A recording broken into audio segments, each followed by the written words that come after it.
now joined by Steve Thompson, who's been through the World Cup preparations on a couple of occasions. So, yeah, hopefully be able to divulge some of the differences that are going on.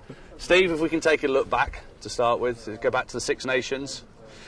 That must have been quite an exciting period. It seemed that the squad grew throughout the year. Is that a fair assumption, and the results were a consequence of that? Yeah, it was. And you know, you're looking at the Six Nations. You know, I think the big game was the first game. Like you know, going into Six Nations, if you can win that first game, you're off to a flyer as such. And I think we turned up in Wales and played a good game, and everyone was happy with it. You know, the boys that started, the boys that came off the bench, to go down there and get the victory. I think it just gave us the momentum. Whereas, I've been involved in games when they've lost the first game, suddenly there's no chance of a grand slam. It knocks the stuffing out of you, and suddenly you have to pick yourself up and puts more pressure on the second game. So, in terms of the tournament, obviously delighted with the final table outcome. Yeah, Ireland. Do you think that's going to be a valuable process? A bit like some of the results that maybe we had in your younger days. Yeah, very younger days. Yeah, I think it will be, but it's still hard as well, because you know what it's like.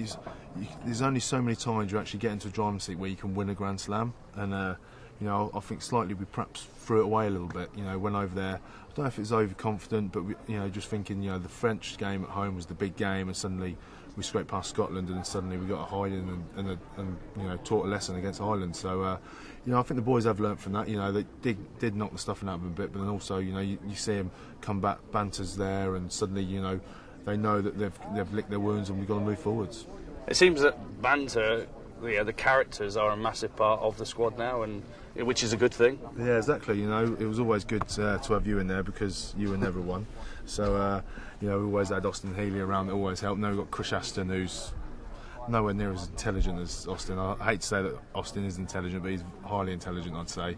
It's all comparable there. Yeah, exactly. To how much he speaks percentage-wise, but no, Chris Ashton, even Cueto, the old, they call him Conker because he's so old, like a Conker tree apparently. So everyone's there, and everyone has a bit of banter, and that you have the Leicester Mutes all in their corner bumping heads like sheep. But other than that, it's a good squad to be around. You had the luxury of a nice rest period before returning to Pennyhill Park. Yeah, for yet another pre-season. Yeah, exactly. I always thought I wasn't going to do this, especially in 07. I can remember laughing at people and that. And I can remember laughing at you. Someone was saying to me, they were like, "So you watched the last World Cup, so how did you feel?" And I was like, extremely drunk and extremely fat. But no, I think I drank most of my weight in alcohol in that 07 World Cup. So I enjoyed it. But back now, like you said, working hard. We had 3 weeks off, which was good just to get away. You went over to America there, and I love it over there. Eat as much as you can, or pay as much as you can and eat as much as you can. But it was perfect, loved it. But back refocused at Pennyhill Park, and I think it's a great place to be. It does bring back a few memories from 03, and you can just feel that there is that bit of momentum and bit of bonding building. And if you look back at 03, are you able to compare in terms of some of the activities, the intensity, some of the competition that's going on? Yeah, I was coming out of that tent spewing up. I can remember doing that in 03, and suddenly I'm doing that here in 11. So no, it's hard work, and you can just see it.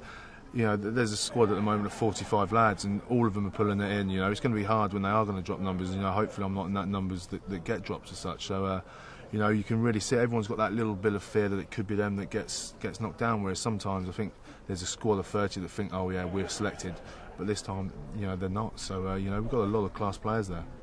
And are you having the luxury of having a room on your own, or? I've got the old upstairs, downstairs. But you say it's on your own, but I've got Lewis Moody, who can't even walk in the door without walking into it and stumping his toe and swearing and losing his door keys all the time, and he comes and pinches mine. But no, he's a good roommate as such. So yeah, it's, as I'm an old man, I get sort of my own room as such. So plus I snore, so that always helps as well. Excellent. And we're not long to go now until you hit the matches. Huge excitement about that before departing for New Zealand? Yeah, definitely. We're looking forward to playing Wales home and away. That's going to be a massive occasion. Everyone asks you the question, what sort of match is it going to be? It's a test match. You're putting on an England jersey against Wales. As much as they hate us, we've got to make sure that we turn up and we put in some good performances. But then also you do want to get that winning momentum as well. And as far as the World Cup goes, how do you look at the pool? Argentina, Scotland, Georgia, Romania. It reminds me a bit of 03 as well, the physical side. You know, we had Georgia there before, and they're a much better team now than they were then. You know, I've played in France, and a number of their players play there, and they're some of the top players in the top 14. So they're big, strong lads. And suddenly you've got the Argentinians chucked in there as well. The Romanians, they've got a couple of big old sort of freaks that are really strong that I played with in Brive. And then you've got Scotland as well, who are going to really, you know, didn't have the best Six Nations, but in the autumn internationals, you know, they beat South Africa, you know, put some good performances in. So on their day, they can really turn up and be a formidable team.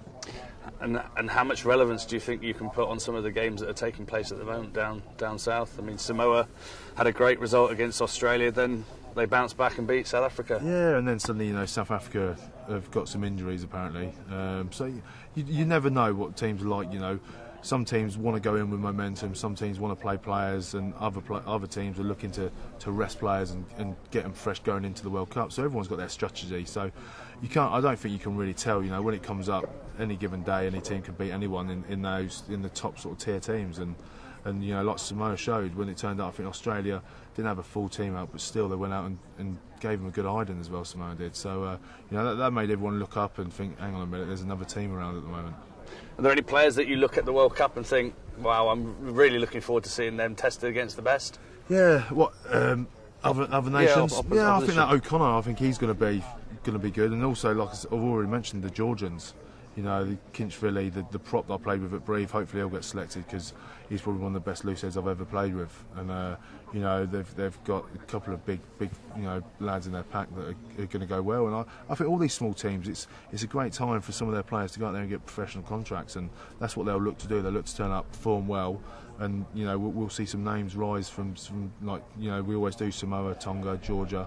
So teams like that, Romania, you know, they'll have the odd player that comes out and really shines. Is there anyone you think could make a surprise into that quarter-final stage? I think Samoa, looking at it, you know, they had some good momentum, you know, and the group that they're in is tough, but also I think they can do it. It all depends if they can make a run of four or five games in a row, if they can do that. And, you know, it looked like they can. A lot of their players are playing in the Premiership and top 14 now, so they're used to, you know, big clashes week in, week out.